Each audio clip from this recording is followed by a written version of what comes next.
Saudara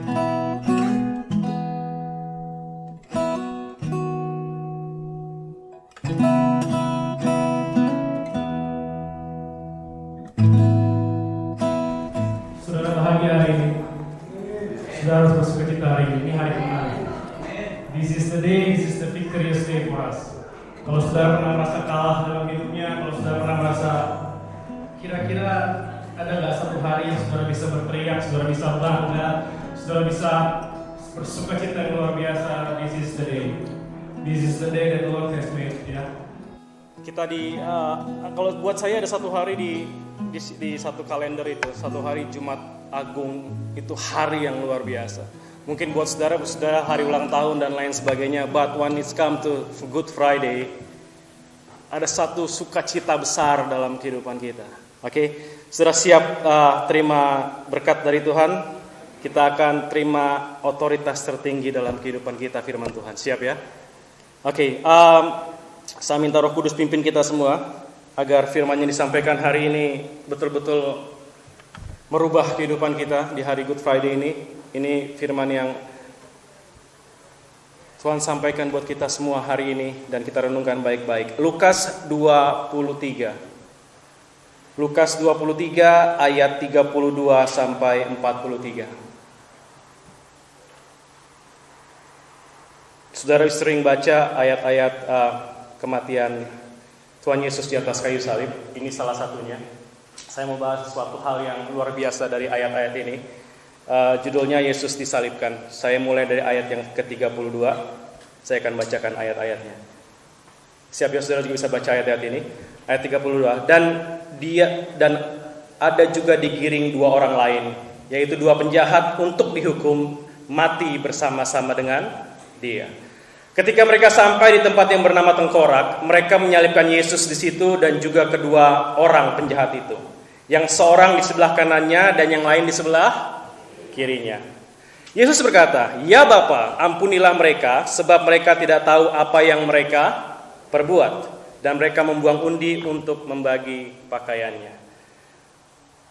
Orang banyak berdiri di situ dan melihat semuanya. Pemimpin-pemimpin mengejek dia, katanya, "Orang lain diselamatkan, biarlah sekarang ia menyelamatkan dirinya sendiri. Jika ia adalah Mesias, orang yang dipilih Allah." Juga prajurit-prajurit mengolok-olok dia. Mereka mengunjukkan anggur asam kepadanya dan berkata, "Jika engkau adalah raja orang Yahudi, selamatkanlah dirimu." Ada tulisan di atas kepalanya, "Inilah raja orang Yahudi." Seorang dari penjahat yang digantung itu menghujat dia, katanya, "Bukankah engkau Kristus? Selamatkan dirimu dan kami." Tetapi yang seorang menegur dia, katanya, "Tidakkah engkau takut juga kepada Allah yang sedang engkau menerima hukuman yang sama? Kita memang selayaknya dihukum sebab kita menerima balasan yang setimpal dengan perbuatan kita. Tetapi orang ini tidak berbuat sesuatu pun yang salah." Lalu ia berkata, "Yesus, ingatlah aku apabila engkau datang sebagai raja." Ayat yang 43 yang terakhir. Kata Yesus kepadanya, "Aku berkata kepadamu, sesungguhnya hari ini juga engkau akan ada bersama-sama dengan aku di dalam Firdaus." 2 tahun lalu tepatnya sebelum border di close, kami ke Indonesia pulang terus harus cepat-cepat balik ke sini karena dapat announcement lihat di TV Boros Roma akan close the border. Jadi kita kembali tanggal kalau nggak salah 19 Maret 2020. Kita kena 2 minggu isolasi di rumah karena isolasi sudah diberlakukan. Waktu mendarat karena kita harus lewat Sydney, nggak ada pesawat yang langsung ke Melbourne, kita harus lewat Sydney naik Qantas. Dari Sydney ke Melbourne itu waktu mau mendarat biasanya saudara akan lihat Melbourne dari atas ya. Kalau saudara duduk di pesawat di dekat windowsnya, saudara akan lihat pemandangan Melbourne. Tapi saat itu ada sesuatu yang berbeda sampai saya ngomong ke Kori, kok beda ya. Jadi Melbourne itu ada awan, ini nggak hujan, tapi awannya hitam. Jadi kayak diseliputi kayak ada kedukaan gitu, kayak ada yang nggak enak banget. Sampai saya ngomong kok nggak enak ya. Lihat dari atas biasanya kalau kita traveling flight tuh semuanya kelihatan di bawah jelas gitu. Tapi saat ini kok berbeda. Ternyata 2 tahun setelah itu ada kejadian-kejadian yang gak enak memang. Kita kehilangan orang-orang yang kita sayangi. Benar ada kedukaan. Benar kita pikir, sometimes kalau kita melihat di hati kita ada apa ini, ada sesuatu yang berat gitu loh. Dan itu terjadi. Kita kenal banyak orang-orang yang kita sayangi, mereka harus pergi meninggalkan kita dan lain sebagainya. Tetapi ada satu hari, kalau dibilang ada kematian, itu adalah kemenangan. Itu adalah Good Friday hari ini.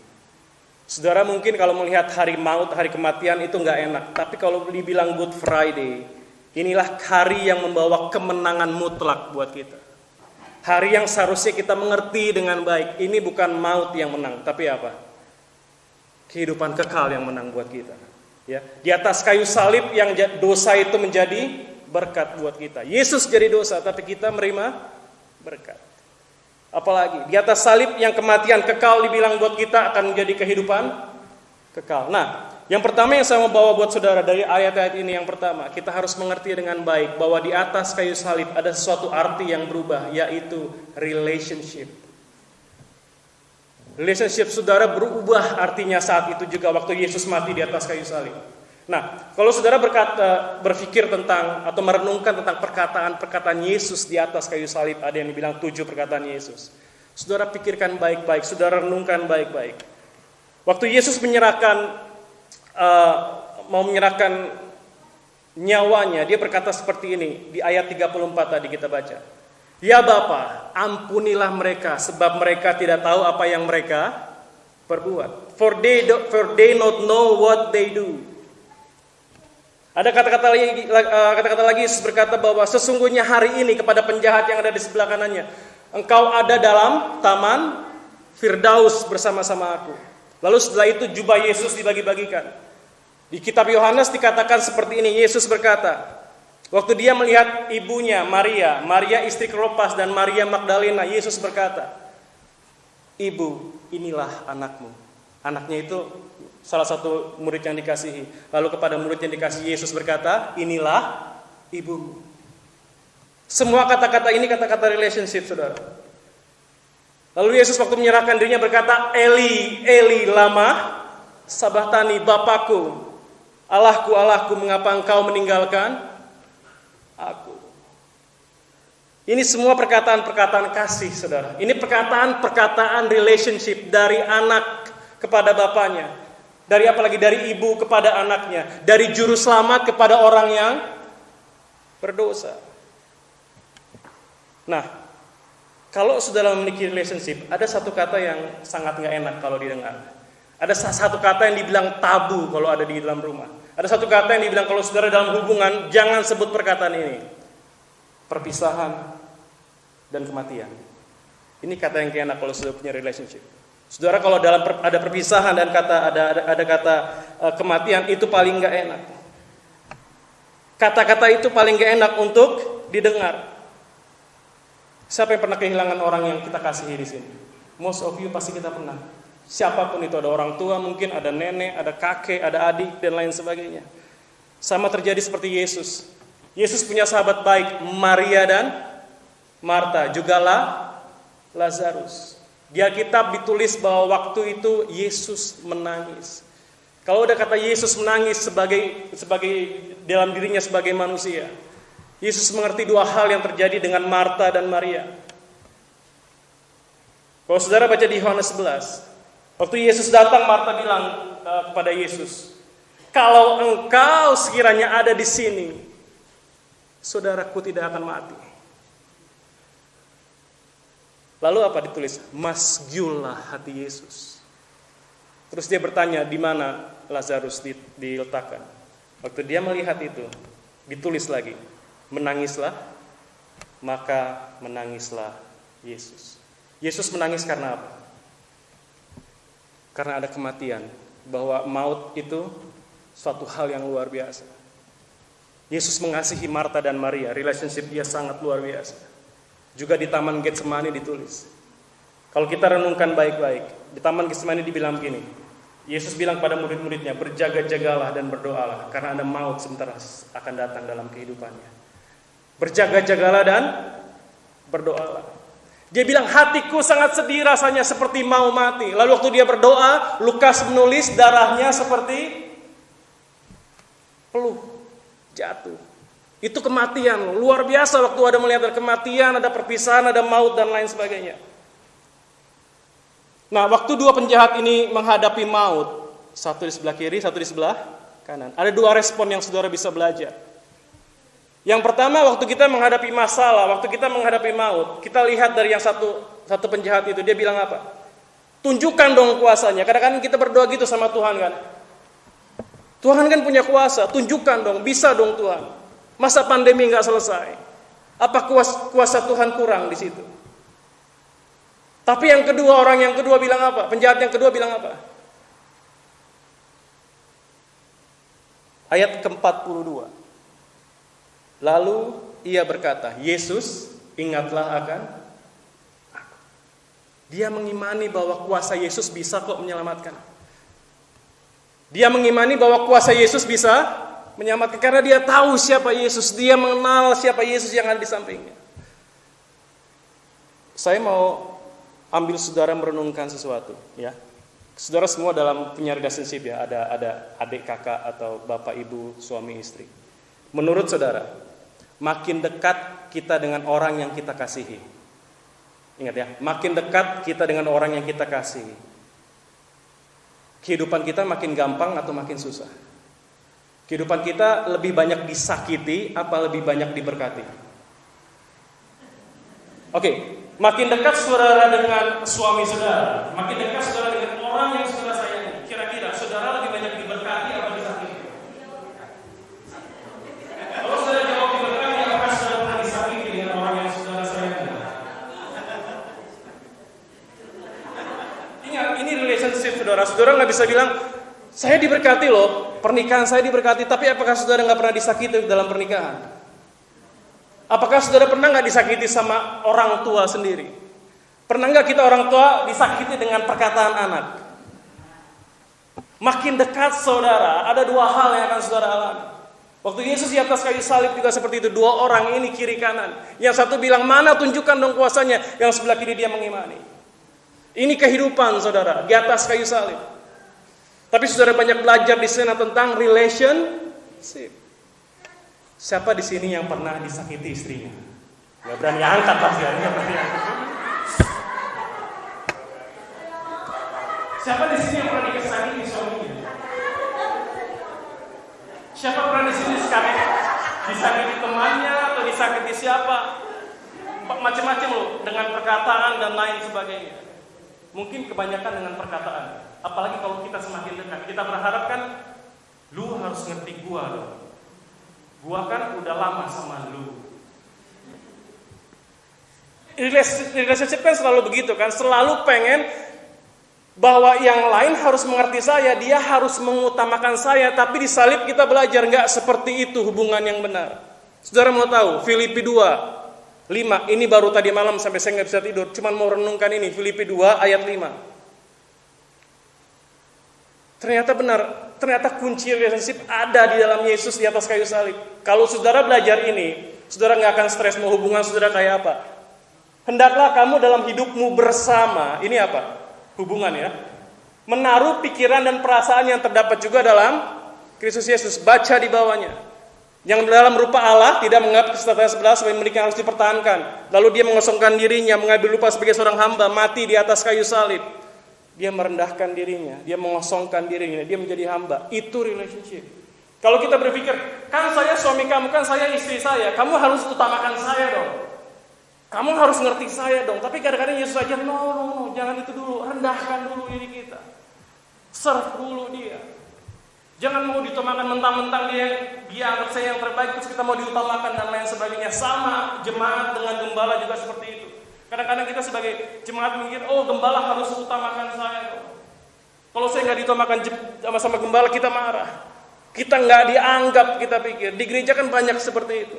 Atau ke dalam pelayanan dan lain sebagainya. Relationship, saya harus diutamakan dong, kan saya udah melayani lama. Tapi Yesus ajar di sini, no. Dalam rumah tangga, dalam gereja, dalam kita bekerja, enggak dulu, rendahkan dulu dirimu.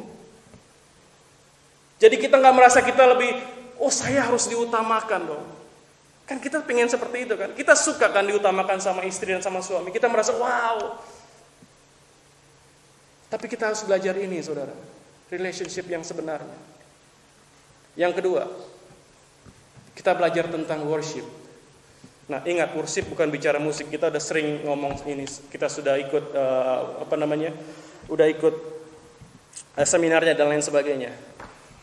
Bahasa asli worship salah satunya ada proskuneo, di mana kita recognize something of someone yang punya superior value di hadapan kita. Ya. Nah, kata worship pertama itu ada di Kejadian 22 waktu Abraham mempersembahkan Ishak di atas gunung Moria. Jadi waktu itu dia mau meninggalkan bujang-bujangnya. Nah, Abraham bilang sama bujang-bujangnya, kamu tinggal di sini dengan keledai ini, aku mau ke atas bersama anakku sembahyang, dia bilang dalam bahasa Indonesianya. Tapi bahasa Inggrisnya adalah, kamu tinggal di sini, stay here with the donkey while I with the boy go over there. We will worship. Itu kata pertama keluar, worship di Alkitab, Kejadian 22 ayat ke-5. Ingat, kata worship bukan soal musik, tapi soal apa?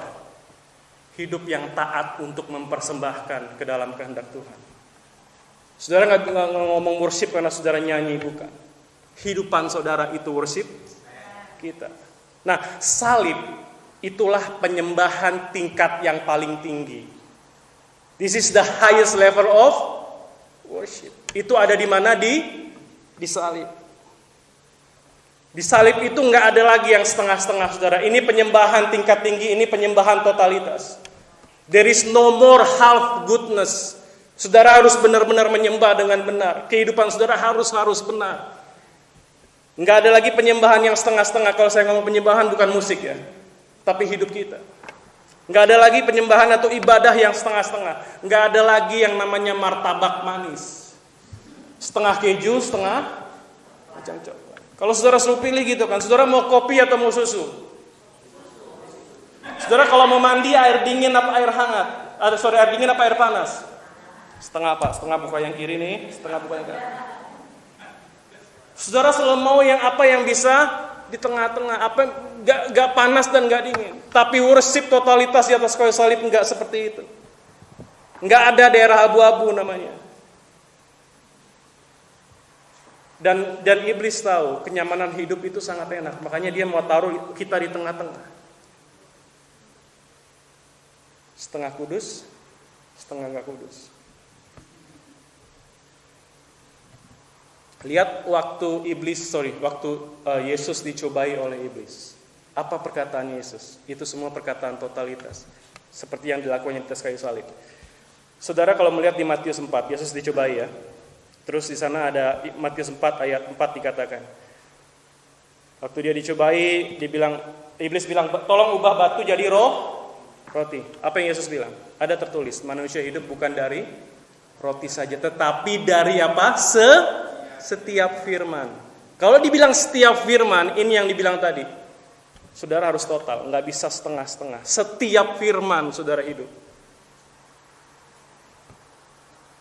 Lalu dibilang, kalau gitu dibawa ke tempat yang tinggi dan dibilang, lihat nih semua dunia ini akan kuberikan kepadamu. Yesus katakan apa lagi kepada iblis? Sebab ada tertulis, engkau harus menyembah Tuhan Allahmu dan hanya. Lalu dibilang harus menyembah dan hanya kepada Dia sajalah engkau berbakti. Perhatikan. Semua jawaban ini Yesus mau bilang, God is the only one to be worshipped. Enggak ada lagi yang lain. Nah, saya mau bicara tentang kasih sedikit karena ini penting. Saya bicara tentang kasih, tentang bagaimana kita dalam penyembahan sebenarnya tentang kasih, ya. Menurut saudara, seberapa tinggi sih level kasihnya Allah? Menurut saudara, kira-kira kasih Allah itu setinggi apa levelnya? Tak terbatas dan lain sebagainya. Menurut saudara, kasih saudara selevel apa? Karena ini penting.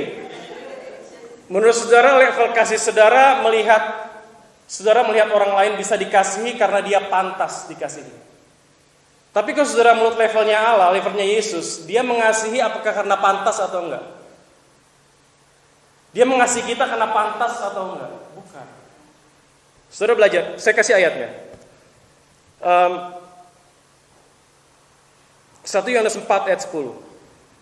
Inilah kasih itu, titik 2. Bukan kita yang telah mengasihi Allah, tapi Allah terlebih dahulu yang mengasihi kita dan mengutus anaknya sebagai pendamaian akan dosa kita. Roma 5 ayat 8. Akan tetapi Allah menunjukkan kasih-Nya kepada kita oleh karena Kristus telah mati untuk kita. Ada satu cerita, Good Samaritan, ya. Ini untuk menggambarkan seberapa tingginya level kasih Allah. Jadi waktu itu ada ahli Taurat bertanya sama Yesus, apa yang diperbuat untuk mendapatkan hidup yang kekal? Lalu Yesus menjawab, kasihilah Tuhan Allahmu dengan segenap hatimu, dengan segenap jiwamu, dan dengan segenap akal budimu, ya, dan dengan segenap kekuatanmu. Dan kasihlah sesama manusia seperti dirimu sendiri. Lalu keluar cerita ini, Good Samaritan. Jadi ada orang Yahudi yang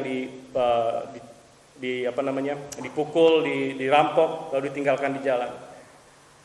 Yang tolong dia siapa? Orang Samaria kan judulnya Good Samaritan, berarti orang Samaria, bukan orang Yahudi, bukan pemimpin, bukan orang agama. Yang nolong siapa? Orang Samaria. Nah, waktu orang Samaria ini tolong, apakah dia langsung ditolong terus sudah selesai di jalan? Enggak, dia dibawa ke penginapan, lalu tempat penginapannya dibilang ownernya, tolong ini dirawat sampai dia sembuh, berapapun biayanya saya yang tanggung. Orang Samaria menolong orang. Nah, standar dunia, kalau kita mau menolong, tolong sebangsa dong. Iya kan? Tolong orang yang kita kasihi dong. Tolong sesama dengan orang yang kita dia orang Kristen, dia orang gereja, dan lain sebagainya. Standar kita seperti itu. Karena dia pantas dikasihi. Karena dia dekat dengan kita. Karena saya tahu dia, karena saya tahu orang tuanya. Standar manusia. Tapi standar Allah lebih dari itu. Perbuatan kasihnya lebih dari itu. Bukan karena dia kenal, bukan karena dia sebangsa. Dia menunjukkan ini orang Samaria nggak sebangsa loh, tapi kasih levelnya luar biasa. Nah, masalahnya kenapa saya angkat ini? Karena ada Matius 24 ayat 12, saudara. Waktu saudara melihat penyembahan di atas kayu salib itu, Matius 24 ayat 12 bilang seperti ini. Di saat ini, karena saya mau bilang di atas salib itu, itulah kasih yang luar biasa. Lihat, karena karena bertambahnya kedurhakaan, maka kasih kebanyakan orang akan menjadi apa? Kalau saudara level kasihnya seperti itu terus, kita menganggap level kasih kita cukup segini. Lalu apa? Kedurhakaan, kejahatan, segala macam itu bertambah terus setiap waktu. Apakah orang di dunia ini bisa melihat kasih Yesus? Karena levelnya segini, tapi kedurhakaan tiap tahun nambah. Selalu ada yang jahat aja muncul. Tapi kasih kita ya segini aja. Another level of love harus ada setelah salib. Kita nggak bisa hanya mengasihi sebatas ini. Pakai level kasihnya Tuhan. Kalau saudara menolong, silakan doing something yang mungkin nggak saudara menolong dengan yang biasa-biasa aja. Karena dunia membutuhkan ini. Kalau enggak apa? Kedurhakaan bertambah banyak, yang jahat akan bertambah jahat. Kasihnya segimana? Ya segitu aja. Gereja ya segitu aja. Gereja ya udah tolong ini aja, yang lain ada urusan lain. Tapi kalau mau pakai kasihnya Tuhan, levelnya salib, you will do something bigger. Kita bisa melakukan yang lebih besar. Biar dunia melihat, oh ini kasihnya Allah. Yang terakhir, salib berbicara tentang the victorious life in Christ Jesus, hidup yang berkemenangan. Waktu COVID-19 attack orang-orang, yang di-attack apanya? Waktu kita pertama dulu ya, saluran pernapasan kan, makanya ada ventilator dan lain sebagainya. Tapi saya berpikir gini, walaupun COVID menyerang pernapasan, tapi ada satu nafas yang nggak bisa diserang oleh COVID. Itu yang namanya ruah. Itu namanya kehidupan manusia yang telah diberikan dari Allah buat kita. Tidak ada yang bisa memisahkan kita dari kasih Tuhan. Mungkin COVID bisa ambil nyawa orang yang kita kasihi, tapi tetap kehidupan kekal itu nggak bisa diambil. Ruah itu nggak bisa diambil. Makanya dulu ada yang bilang kan singkatannya COVID, saudara tahu? Christ overcome virus and death. COVID. Christ overcome virus and death. Nah, Roma 8 ayat 31. Ayat 37. Sebentar lagi saya selesai. Roma 8 ayat 37. Ini yang saudara harus pahami baik-baik. Kalau ada maut, kalau ada apapun penguasa-penguasa, kuasa-kuasa yang ada di atas, ada di bawah, ada makhluk lain yang berusaha memisahkan kita dari kasih Yesus, ingat ini. Tapi dalam semuanya itu kita adalah orang-orang yang saudara, orang-orang yang menang. Apapun di bawah ini dijelaskan di bawah di sana. Tidak akan dapat memisahkan kita dari kasih Allah yang ada dalam Kristus. Jadi apapun yang saudara hadapi sekarang, no, that's it. Saudara more than conqueror. Kemenangan mutlak saudara udah dapat di atas kayu salib. Waktu kepala pasukan yang menyalibkan Yesus ya, dia kan terjadi saat itu waktu Yesus menyerahkan dirinya, itu bait Allah terbelah kan dari atas sampai ke bawah. Ya, waktu itu ada gempa bumi. Lalu Yesus menyerahkan dirinya. Nah, kepala pasukan berdiri pas di depan Yesus, ditulis di Markus 15. Apa yang dia katakan? Dia nggak bilang mampus loh. Dia nggak bilang syukur loh. Tapi dia bilang apa? Dia bilang apa? Sungguh orang ini adalah anak Allah. Bilang sungguh orang ini adalah anak Allah. Ini kemenangan, saudara. Kepala pasukan yang menyalibkan loh. Waktu dia melihat apa yang terjadi, sungguh. Surely this man was son of. Ini yang saya mau bayangkan kalau orang-orang melihat Good Friday. Bukan hanya soal kasino tutup, semua tutup, kos buka setengah hari atau apapun. Kalau mereka bisa berkata, surely this man is son of God. Dari mana mereka lihat itu? Dari relationship kita, dari cara kita menyembah, dari cara kita melihat hidup kita ini hidup yang penuh kemenangan. Sama seperti waktu orang Israel berperang lawan orang Amalek. Waktu Musa angkat tangannya mereka, tapi waktu dia turun kalah lagi. Angkat lagi menang, turun lagi, akhirnya harus ditopang tangannya. Lalu baru keluar kata-kata di sana yang saudara sering bilang, Jehovah Nisi. Dia panji-panji kemenangan. Seperti waktu ada orang Israel dipagut oleh ular, lalu harus ada ular tembaga ditinggikan. Siapa yang melihat ular tembaga itu akan sembuh.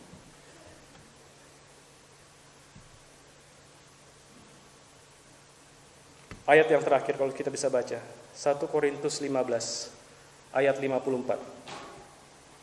Ini ayat terakhir. 54 sampai 57. 1 Korintus 15, 54, 57.